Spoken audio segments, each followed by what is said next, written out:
靈修分享，日期2025年6月1日。經文民數記32章1至15節。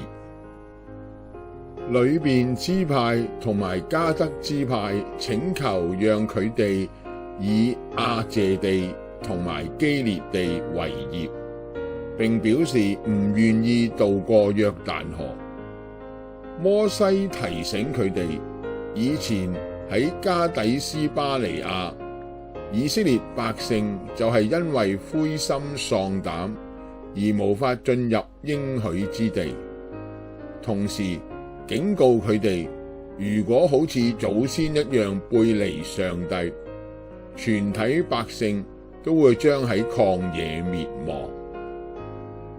今日我哋基督徒喺教會內嘅侍奉，唔一定事事順利，有時更因為弟兄姊妹嘅唔合作，造成事倍功半，徒勞無功。